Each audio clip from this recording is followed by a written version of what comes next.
I wish to let you go. I had expressed that to them specifically. In their own way, what they just did was simply informing me that I was no longer their leader.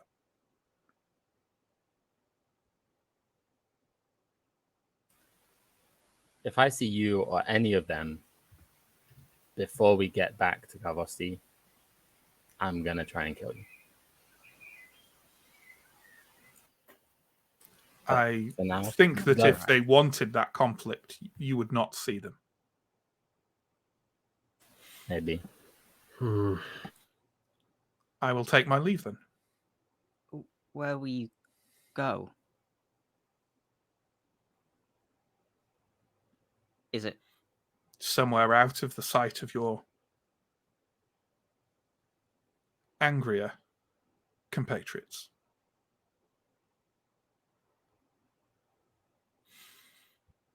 I find that now I must go seek others of my kind and see where the pieces have fallen.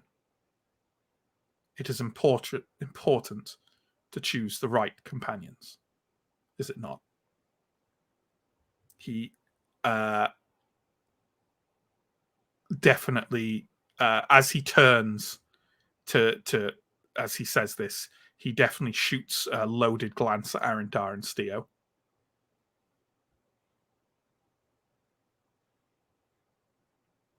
And then he steps down from the dais at the front of Far Maroon and starts walking towards the tree line.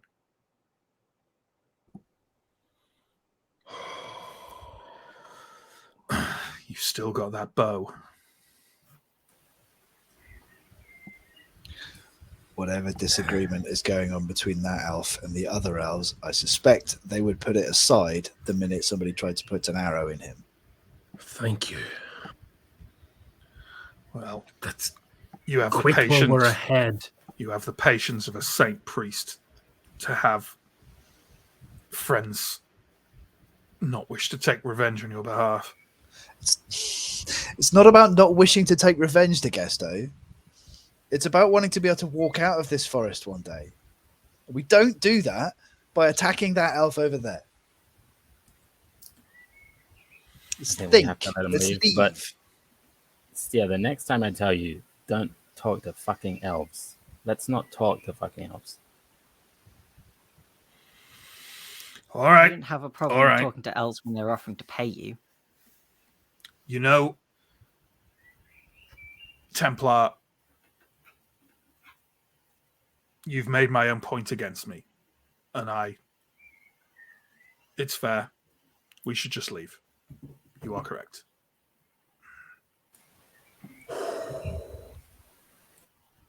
I'm angry Right. too, but I want to see another dawn, okay? Let's get to that camp and then maybe the priest or the sergeant could drag these fucking arrows out of the rest of us. Check it thoroughly for traps as well. God, if anyone in this forest actually likes us, does anyone know? Was anyone keeping a list? We have no friends here. I think at this point, Anton is like slowly hauling himself up after having, like, even though he's technically been healed, like not Hmm. fully been with it mentally since the Sure. shot, so- It takes a while to come back from it. Yeah, sure. yeah. So I'll just be sort of like hobbling up and sort of like looking happy to make a move away from this place. Sure. Okay. I take it we are kind of shambling our way towards last night's campsite. And probably Degesto is certainly keen on having this arrow looked at. If no one else is. Yeah, I'll check him out. Maybe I'll pass a cunning roll today. Mm-hmm. Yes, I did. Yeah. Then can you give a healing roll for Degesto, please? He's been helpful. I'm going to spend a yum yum pouch on him. I also have a load spare. So that is... Oh my God, why can't I Medicus? 1d8. 1. Okay. Well, you remove the arrow though and bind it, so it's not going to get any worse. Are we going to do the same for Arundar? I would like both my arrows looking at, please. Well, then I can take one and the priest can take the other. It'll be like a race. If we could just have one healing roll first, though, please. Just an arrow in each hand and then a foot in the chest. I think we have like an informal thing of like only having one successful healing roll after like an injury, right? Like if one fails, Well, one could try. But do you want to go ahead, Mike? I mean, your Medicus is better, right? So you might as well go and potentially get the boon of the extra dice step from that. Okay. I'll go up to Aaron and take a look at these 2 arrows and see what I can. mm-hmm. Ooh! It does nothing.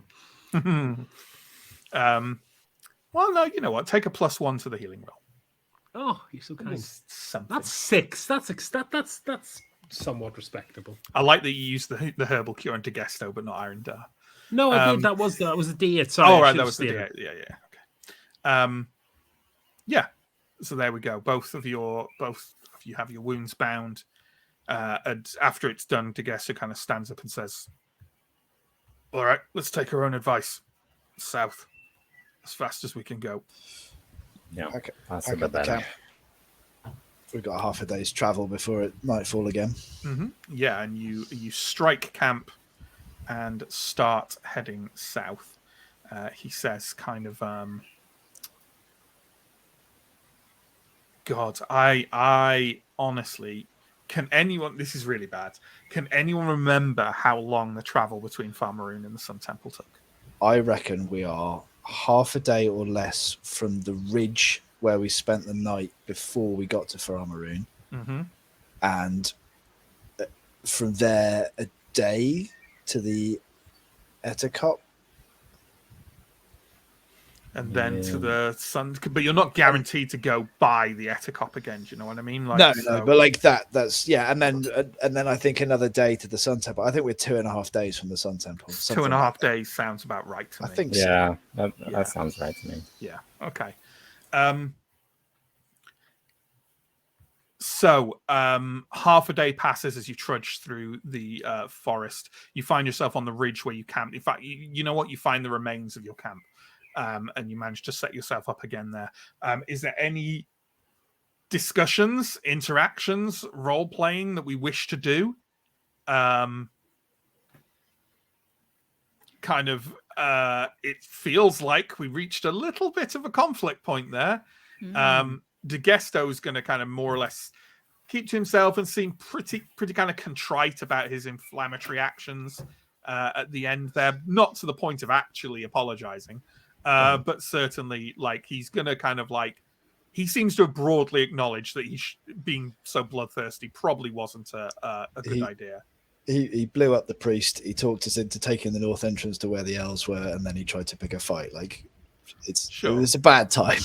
Yeah, sure.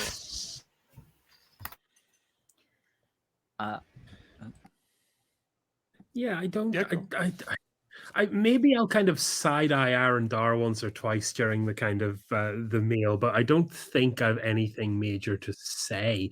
I actually think I might go and see if I can find a way to have a drink with the Gesto and just kind of chill out, really. Smooth things over a little. Yeah, kind of, you know, like after an event like that, when you're no longer in kind of professional mode, you're just kind of chilling out. So like, that was all good, but the game's over now, and let's just re-normalize our relationship. Yeah, sure. I think that's fine, and he will gladly offer you kind of a sip of the flask he always has at his side, quite a large flask to last this long. And we'll happily share some food and drink. Anyone else? Arundar? I'm keeping my distance from Askarai, and while Steo is talking to Gesto, I'm not going to interrupt. I might try and talk to him tonight on camp. Mm-hmm. Anything from anyone else before Aaron's late night chat with Steo? So Alindra, I think, is going to be in a slightly spiky kind of quiet mood, but she will do she'll do her usual perimeter of the camp once it's established, and will draw up night watch rotas in which she will be on watch with the Gesto. Not because she wants to talk to him particularly, but for much the same reason that she was on watch with Ascarai the other night. Sure, absolutely.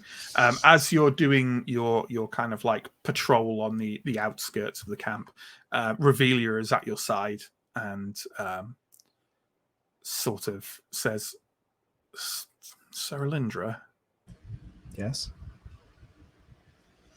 is Degesto a problem, sir? Not yet.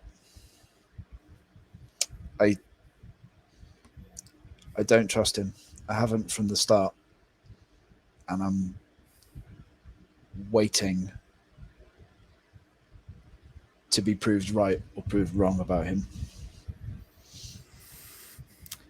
He does seem to have some useful expertise, but also that temper. Yeah. It's a liability. I understand Ascarai being angry. He and Antime have travelled together for far longer than I've been with this group. I understand Ascarai's anger. I share his anger. I think Master Ascarai also has an issue with elves. Perhaps, yeah. Degesto seems to have an issue with lots of different kinds of people. Degesto seems to want to pick a fight with everybody that we come across. And that's going to land him in trouble one of these days. Well, I will keep my eyes on him as well, Saralindra. Thank you. Mike has asked, is this conversation taking place before we start Night Watches? Yes. Yeah, that's like while we're walking the perimeter or whatever. Yeah. I'd like to raise something to the group if there's an opportune moment. Is this while Alindra is away? No. Okay. Well, when everyone's back. Yeah, sure. So when everyone comes back, yeah, go for it. It's been a difficult few hours. It's been a difficult day. It's been a difficult few weeks. I've been happy to go along with the decisions of my companions and go to dangerous places for a number of months because I've always felt that as a group we were on the same page about why we're doing this, whether that's out of a sense of responsibility or a sense of adventure or because we just plain needed the money to live. But in the last few days, weeks, it feels like the group is reaching a bit of a crossroads. And I think we need to clear the air about what we're doing here, why we're here, what we do next. Because there are changes afoot in the wider world. There are factions. There are factions within the elves. There are factions within Ambrians. And we need to work out how we align to those groups or not. And I think we need to talk about it. I think that's fair, Priest. I well know that I am not part of this group. We decided to work together because we could offer each other something. What I can offer is reduced with the loss of my hirelings. I do intend to recruit more when we return to Karvosti. And we both share one place we need to go next. So regardless of whether you decide to keep working with me, I will be going there when you are going there. However, our agreement was only as far as the next place we were walking. I understand that. I have not acquitted myself well this morning. I acknowledge that. If you want, I will take a short stroll over there and sit and have a little drink and look out over the trees while you have your conversation. Or I will remain here, with no guarantee that if I do remain in this conversation, that we aren't going our own ways when we go back to Karvosti. That's a conversation for when we reach there, when heads are cooler and things seem clearer. After a good meal and a drink.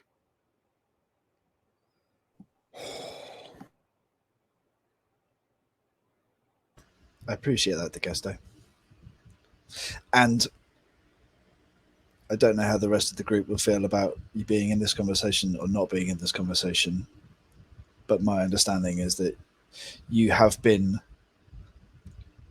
quite open about your motivations. I want to get myself to Symbar, and I want to take home enough riches so I don't have to worry about money until the end of my days. That is it. I don't care what the Queen wants. I don't care what the church wants, what the elves want. That's all I want. I admire your straightforwardness. Shall I step away? I take no umbrage. Give us 5 minutes to Gesto, but if you come into the forest with us, you leave the forest with us, we will honor our agreement and you're at no risk. But we need to have a chat amongst ourselves because we've been around, 4 or 5 years now? I understand. He kind of like stands up. Davakar puts a strain on all of us. He turns and walks away. Incidentally, I don't know if that was again in character or not, Steele, but I think your group has been together. I think 2 years is pushing it. I had the guess and I guessed high. Yeah. So let's say I said 2. Yeah. So, easy end of the session for me. Knock yourselves out. I guess Revelia might pipe up. But... I don't think he's all that bad. He's been fine. He's been helpful. I don't think he's ever tried to deceive us or do anything that would work against us. Sometimes his motivations are not our motivations, but he's been a good companion overall. He wants what he wants.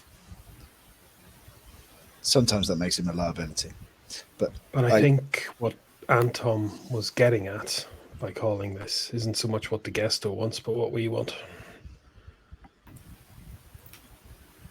Yeah. Honestly, hearing him say it, I'm not sure that what I want is that different from what DeGesto wants. Kind of feel like filling my pockets and being done with all this. I've been pretty clear with my motivations. I just want to keep as many people safe as I can.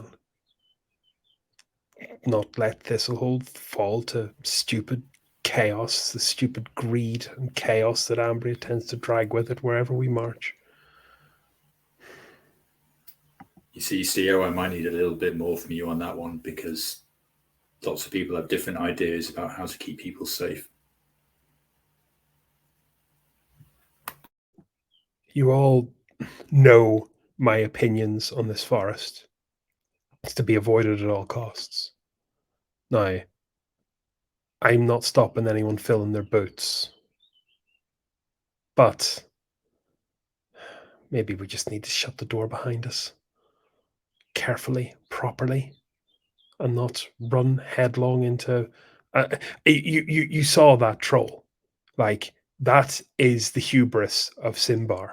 That it's not that you might die fighting that troll. It's that you awake that troll or whatever comes from that wretched dead city. And then it goes and kills thousands, tens of thousands more. That is the stakes you're playing with. Not whether or not you can afford your farmstead, but how many other thousands need to die to pay the rent on it. I don't disagree. I just think, what can we do to stop this? Like, there are forces so beyond us seeking this thing. The church, the queen. I think if we try and stop this from happening, if we try and destroy or hide information that we have, we're going to have the elves after us. the Queen's Rangers after us, the Templars after us, the Black Cloaks after us. I don't think we can take that kind of heat. Like, I just don't know what we could possibly do that would stop this happening, that doesn't result in all of us being killed. You disagreed with the decision to destroy that door? No, I think that's a fair decision. No one's really going to know we were fully responsible. But the thing is, now, if the Queen's Rangers now don't have information about that, one of them's escaped, they're going to go and tell whoever they tell that we have been there and that we have that information. That's a problem.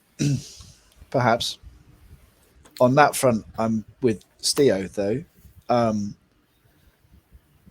We don't know exactly what's brewing on Karvasti. We don't know why those troops were amassing outside of Thistlehold, but big things are going on. My motivations coming into the forest, for the record, were fairly simple. I wanted to make some thala, and I had questions that I think that I thought there might be answers to in the forest. This has now turned into something else. I don't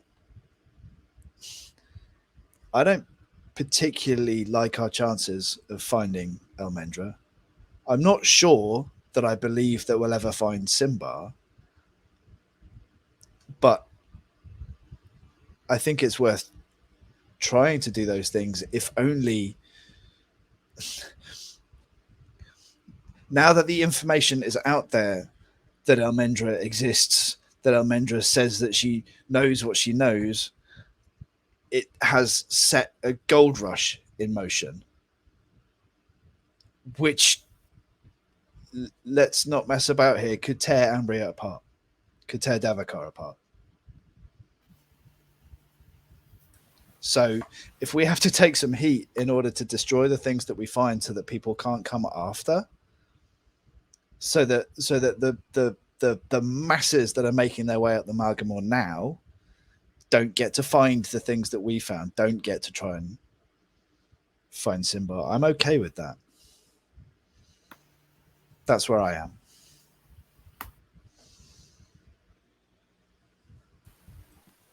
Serdar, you've been quiet.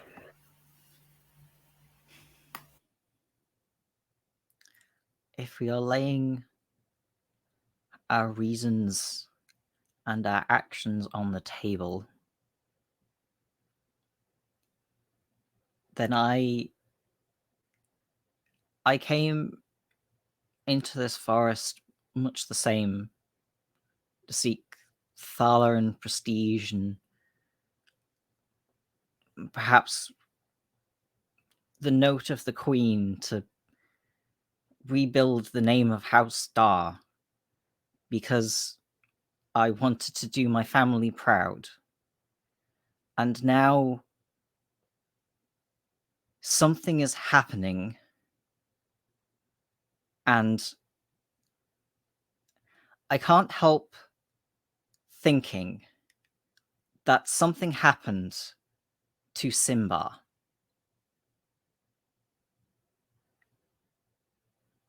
And it can't have been anything good.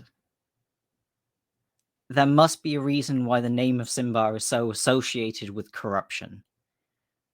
And that rediscovering this dead empire with such evil associated with it can't be a good thing. And I think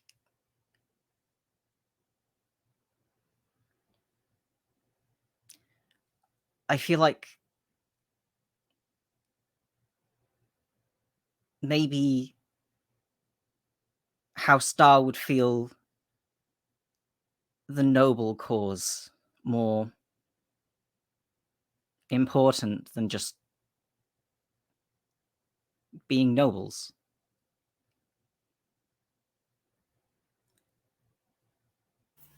Well said.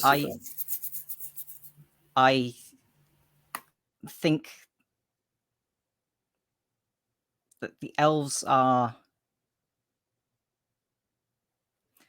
difficult and have done much wrong to some of the people around this campfire now. But I think that fundamentally they want the same things. That is my thoughts about the interaction earlier today, at least. I think it is natural that we do not trust elves. I think it is natural that the elves do not trust us.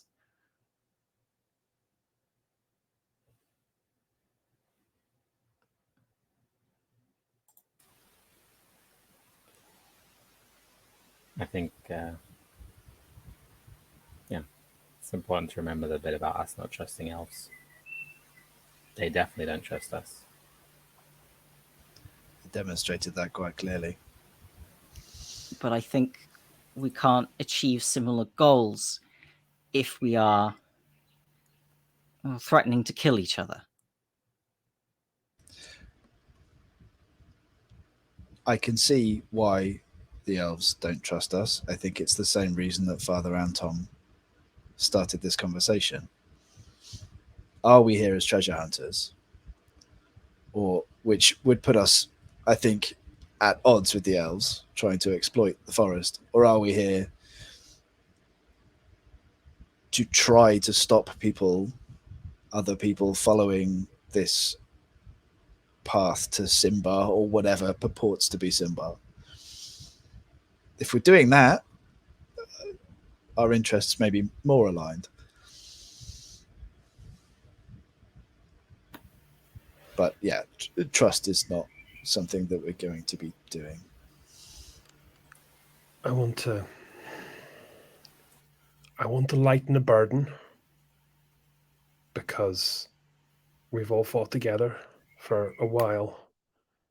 And if we're to keep trust, then it's on me to not be deceptive.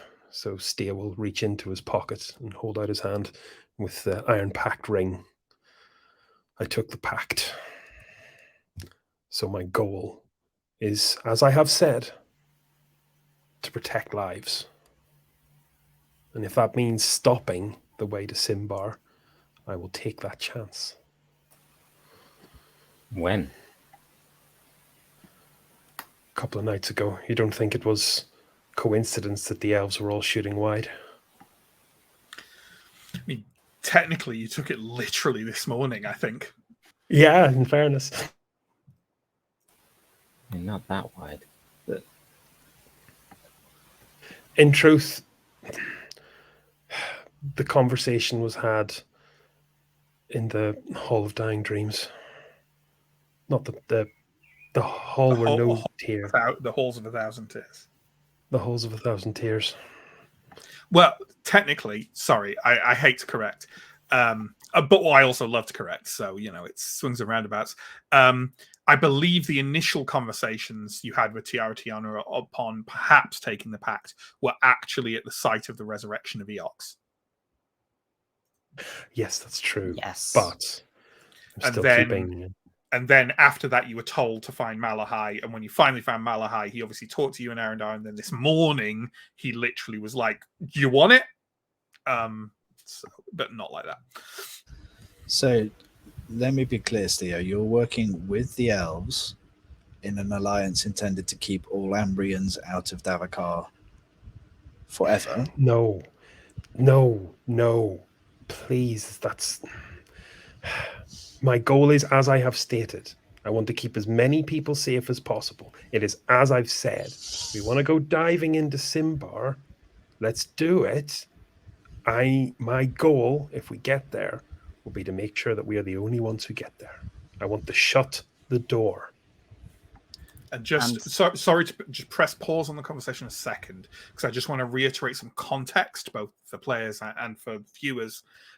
This group has definitely worked with the Iron Pact before. In Wrath of the Warden, obviously Tiaratiana. Forgotten her name. Anadea, who was the spark for the whole thing, was the Iron Pact trying to hire you.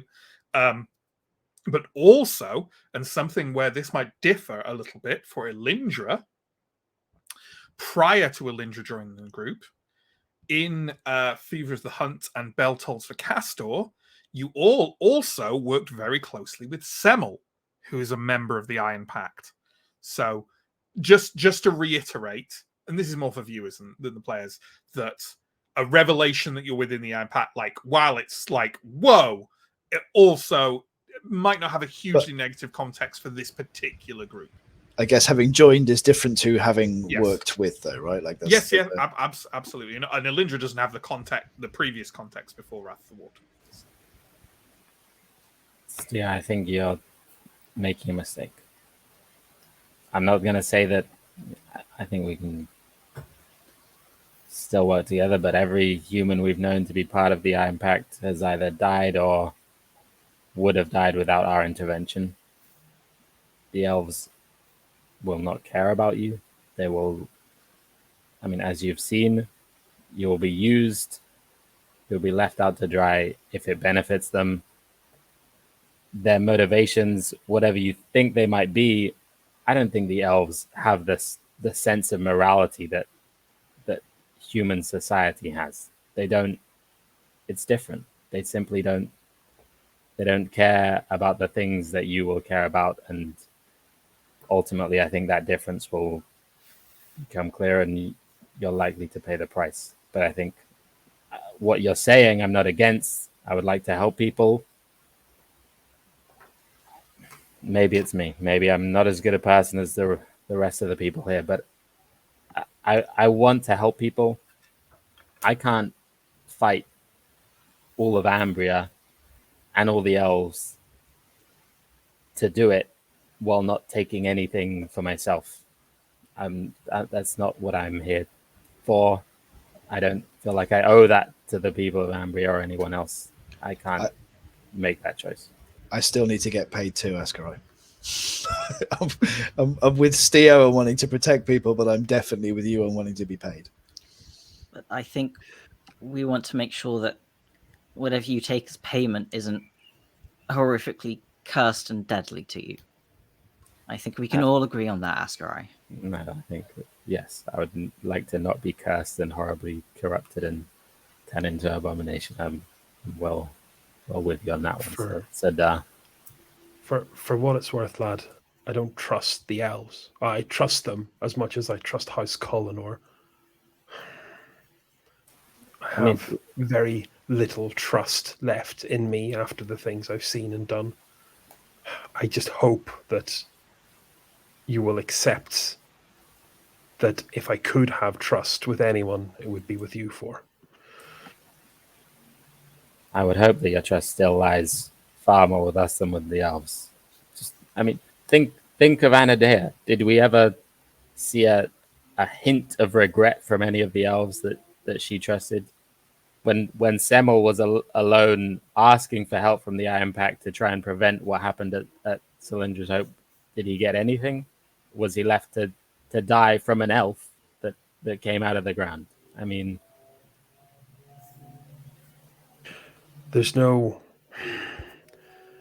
I don't think there are any good guys. So all we can do is try and do some good, guys, and Elindra. And Revelia. And Revelia. And Revelia. And Farron. So where do we go from here? Because Steo, it sounds like you want to close the door to Symbar.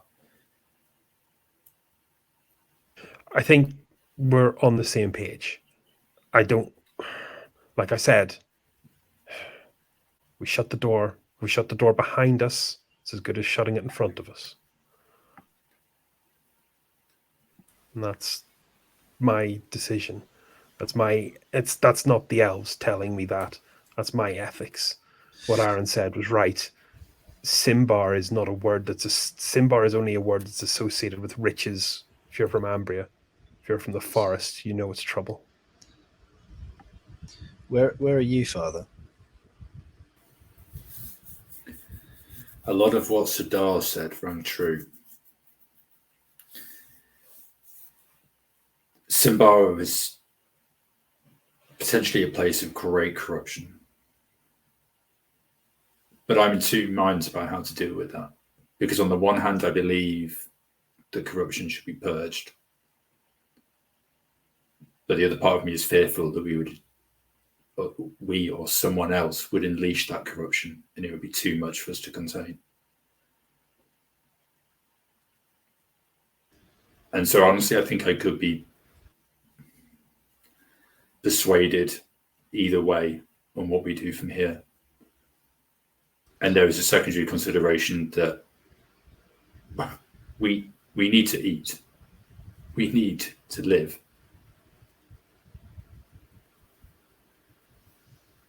And that is just a practical aspect to the situation we find ourselves in. So we all want to get paid, and we all want to do some good here. Whatever that looks like. Is that... It's the difference between getting some of the Thaler and all of the Thaler. We can do a little bit of some of the Thalering, but if we go to Symbar with wagons and trucks and try and bring back whatever cursed items we find with us, just be the one enemy that Ambria has, the one enemy that Alberator had, is hubris and greed.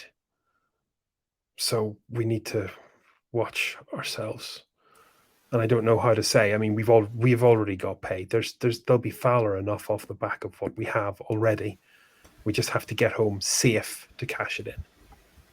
I don't think we've recovered enough, but I think in any case, if we find some loot and that that covers us, and we don't take or go to Symbar, if that's what the group thinks is best, then I can go along with it, as long as we're keeping that as a consideration. But I don't think the choice for all of you especially is between taking Thala or not.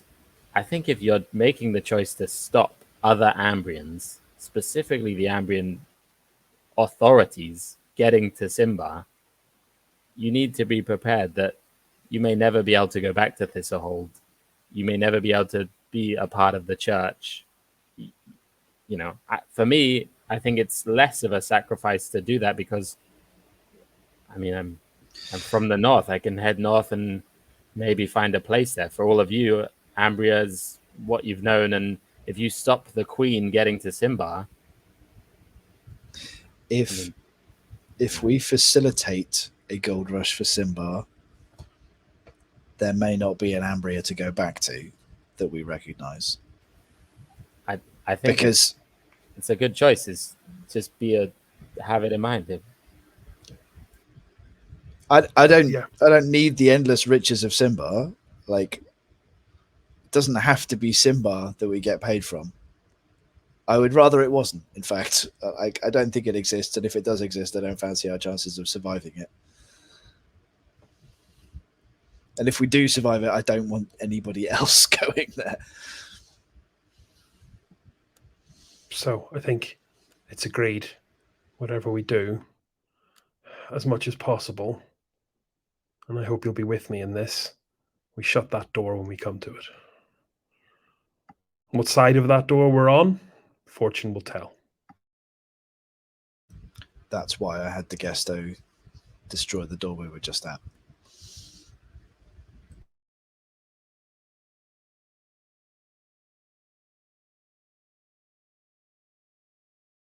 Do we feel like the conversations maybe reached a bit of a natural conclusion there? It sort of feels like we've come away and made a way forward with it, while also still staying roughly where we were, which is we want to stop the gold rush to Symbar. We also want to get paid. And also we acknowledge that there may not be a way to do this without pissing off some really fucking powerful people.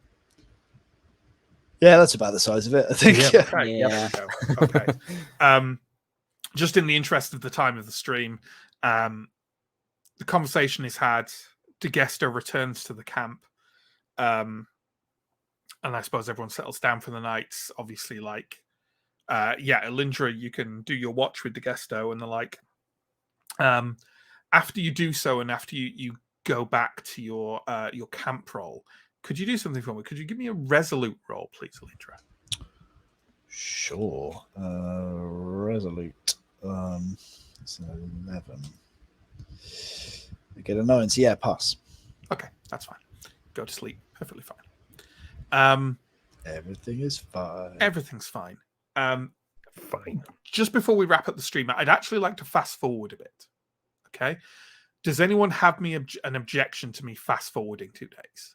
Is there anything anyone particularly wants to do? I feel like we've aired a lot of stuff, right? We can travel through the forest for 2 days without any particular incident. In that case, you are traveling south through the forest. You didn't happen across the ridge with the Etterkop on it again, although I imagine you probably wouldn't want to try your chances again on that anyway, given the reduced size of the party. As you are making your way south, I'm assuming Askarai is in the lead. Would that be about accurate?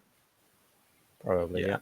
Askarai, can you give me first a cunning roll, and then if you succeed with that, and it can be a cunning roll at +3, and then a vigilant roll if you succeed with the cunning roll. Okay, I need a 13. I rolled an 11, so that makes it. Mm-hmm. For Vid, rolled a 5. Definitely makes it. Okay. You are approaching the location of the Sun Temple. You're completely sure about that you should walk into the Sun Temple within the next couple of minutes. You cannot hear anything. I will stop and wait, or head back to the party and say, "There's no noise coming from the Sun Temple. It doesn't sound like anything suspicious." Oh, by Prios's left toe. You need to be very careful. I draw my weapons. Okay. Yeah. Are we approaching the site of the Sun Temple stealthily, or just kind of walking forward cautiously? Stealthily. Okay. Askarai, you're at the front. Almost undoubtedly. Just go ahead and give us a discreet roll. Okay. That's a 20. Okay.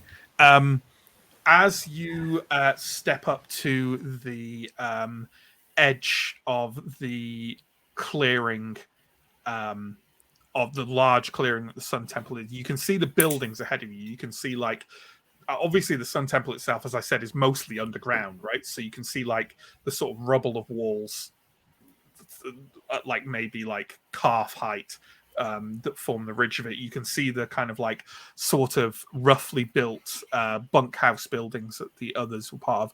You do not see anyone. And as you try and take a cautious step forward, your foot glides through the undergrowth and crashes into the side of something solid with a large metallic clank.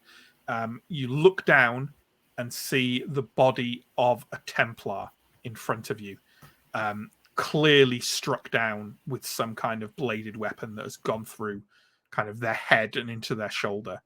As you look up and glance out at the sort of scene in front of you, you can see at least 2 more Templars and a body in the robes of the Curia, the Sun Church, out in the center between the bunkhouses.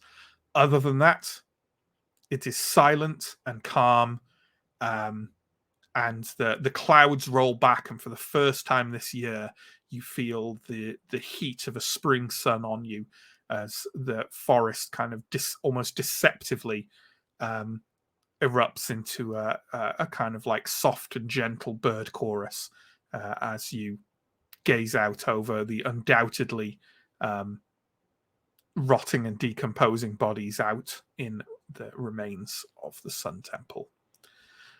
I think we'll leave the session there, folks. If you've got any comments or questions on this quite eventful episode, please throw them in the chat and we'll pop and talk about them. In the meantime, promo stuff, check down below for links. YouTube and Twitch, we're on both of these sites. You're watching us on one of them. Please do check out the other. We also have links down there to social media, to Patreon, to Discord. If you're interested in those kind of things, take a look at them, see if they would interest you. We run 3 weekly campaigns at the moment. Vason on Mondays, Symbaroum on Wednesdays, that's today, and Cincinnati Chronicles, which is our sort of hybrid crossover World of Darkness thing, is on Thursdays. If you do want to tune into that, I thoroughly recommend that you check out the rest of Cincinnati Chronicles first, or it will make very little sense and be very unsatisfying. We also run, these days, usually multiple one-shots a month. The next one of these is Land of Eam. That's this Sunday. This Sunday being the 25th. Yes, the 25th of June. We will be playing at 3:00 in the afternoon BST. Tune in for that. It's Muppets meets Lord of the Rings. It's not even out yet. It's from Exalted Funeral. Yeah, we're looking forward to it. And a few people here, John and Stephen, will be taking part along with Steve and the other Sam. I think that's everyone now, isn't it? Does that mean we're going to have 2 Steves and 2 Sams? Brilliant. Not unless you're called Sam. You said, oh, yeah, of course. Other Sam.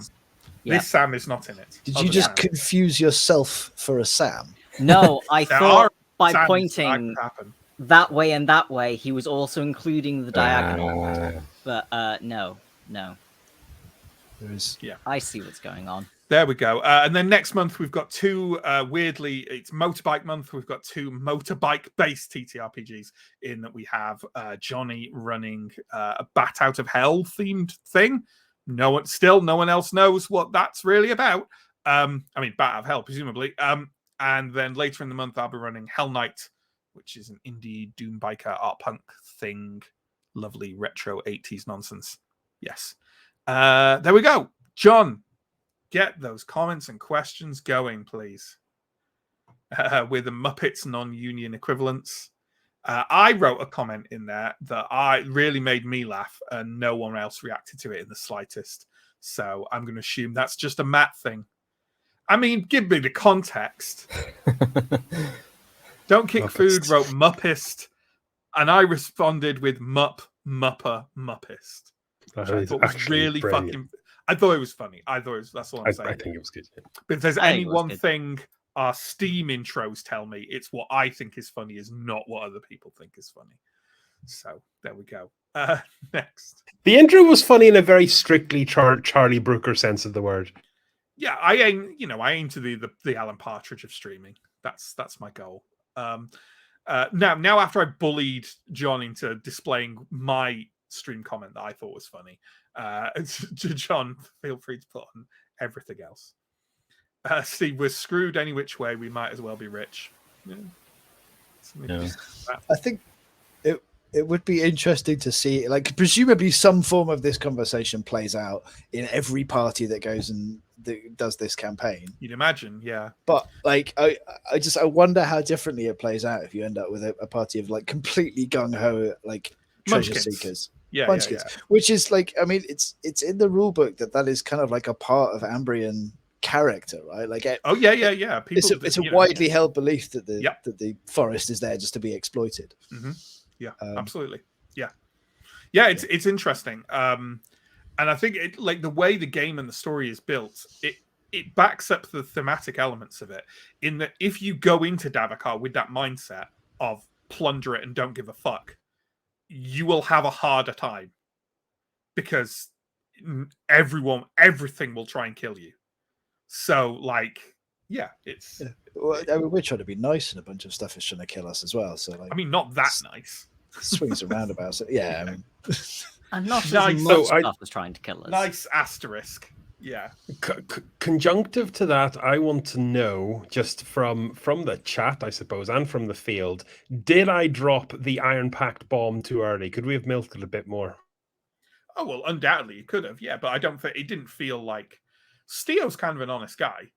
Like, it didn't feel untoward to me or like out of character or anything. if you'd let slip like 2 months down the line, then I'm not sure that the reaction would be quite so favourable. That was kind of the plan, but kind of Mike teed it up, and I thought, well, I may as well take the opportunity. I mean, yeah, I think like the longer you'd left it, the more people would have taken umbrage that you'd left it, right? So I think there's something to be said for that. I also thought it was interesting that like the main person who had a problem with you joining the Iron Pact in the group has an iron pact ring he's been holding on to since the second story and hasn't told anyone yet. And But it's people know I have the Iron Yeah. Pact ring, Do they? right? Oh, okay. Well, yeah, because I use it to you use it to convince stuff. Semel you were part of the Iron Pact. Yeah. It's You're I just also a pretend. member of the Iron Pact as well. Yeah. Okay. Yeah. Okay. It's 100%. It's the concept of stealing office supplies. Everyone agrees it's good and right, and like that's what Askrai's doing in this situation. Yeah. It just tickled me that you were like you with an Iron Pact ring. I can't believe you've taken an Iron Pact. I can't believe that you've had the been good grace to willingly steal given mine. an Iron Pact ring. You I didn't think just that- steal it from a corpse like I did. I mean, that's the thing. You gotta. It's being in the Iron Pact that Askra has the issue, not the ring. Pretending to be in the Iron Pact. Pretending to that's be fine. in the Iron Pact. I think that's almost That's that's a role-playing. good. Yeah, you're like Stealing it's- from their corpses. That's fine. You're but sticking it you're to in them by it. doing that. You're exploiting the Iron Pact rather than just being the Iron Pact, which is not good. Next. Oh yeah, the Fellowship has been tempered and is now stronger. Stronger for a given definition, I feel, but yeah, I guess so. There was this comment about the pattern on the front of the door. 42. Is there a kingly figure wielding a spear that Steo ignores? I mean, no, but also callbacks. Yes. The nice ring of treason. I think that was earlier in the session, but it has a wonderful double meaning now that I've actually presented the Iron Pact ring. Yeah, I think. I mean, ultimately, nothing bad has ever happened from rings in fantasy stories. So I think It's a magic ring as well, perfectly safe. it is a magic ring. Yeah, and also forged by. Look, Askrai doesn't know this, but Sam is now very curious whether this Iron Pact ring could also do something rather than just being a ring. If he whatever it is, like bound to it, tunes to it, yeah. Not that Askrai has any idea about that. Are there any volcanoes in Ambria Delica? Like, just simple geography question. Sure. Just in case. Legally distinct from. We need to just keep the distance, keep the lawyers at bay. Well, technically, a lower powered ring of power was not forged at Mount Doom. It was forged in Eregion by Celebrimbor, the Master Smith. So I think you'll find a volcano isn't needed. Surplus go, to Matt. requirements. Matt once again proving that he's watched the hit Amazon series, The Rings of Power. Fuck off. Fuck off. Can they even use Celebrimbor? I don't think he's in the appendix. He's in the appendix. He's in the He's in it, Silmarillion. yeah. Is he in it? Okay, he must be in the appendix. Because they can't use the Silmarillion, right? Even though it's the story of the Silmarillion. They can't. It's fucking hell. No, they don't have the rights to the Silmarillion. They've What only got do the they have rights the rights to? to the appendix for Lord of the Rings, and they've had to. I They've think had they to- can use selected elements from the actual 3 books as well. But like from the Lord of the Rings, because they've got Galadriel in it, right? Oh, she's probably in the appendix as well. They've But got like, the rights to it at the Gollum video game as well. Yeah. So They we can use all of basically spent several $1 billion to have their appendix removed. Yeah. But yeah, as Steve says, they specifically mainly have the rights to the appendices of the Lord of the Rings, even though they're telling the story of the part of the story of the Silmarillion, which is not. They don't have the rights to. There's a lot of stuff in those appendices, though. I haven't. To be fair, I haven't seen Rings of Power. People have said moderately nice things about it to me, but I remain in doubt. Yeah. Anyway, let's move on. Steve Steele trips up and falls on Antom's head. That was the 20 on the healing roll. Oh my That god. was 20 on the healing roll. Nice. Or you're just like, I know how you get arrows out. Through the other side. Through the other side. I was genuinely convinced that Mike was going to roll a 20 on his death roll. I was just like, this is it. It's only a all matter over. of time. If there's anyone you don't want to have to be in that situation where it's like, if you roll a 20, you die. It's Mike. And Yeah. And yet he's been in that situation twice, 3 times, twice, right? Twice, Yeah. I think. Yeah. Clutch. So far. That's what it is. I feel like I have to say that with some arrows you would do that. Because they have like tear.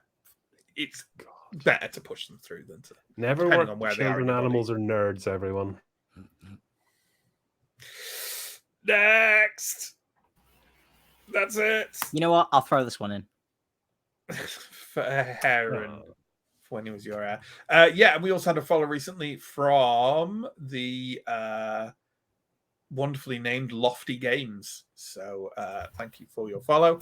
There we go. Catch us next week for more Symbaroum, folks. Until then, take care and stay safe.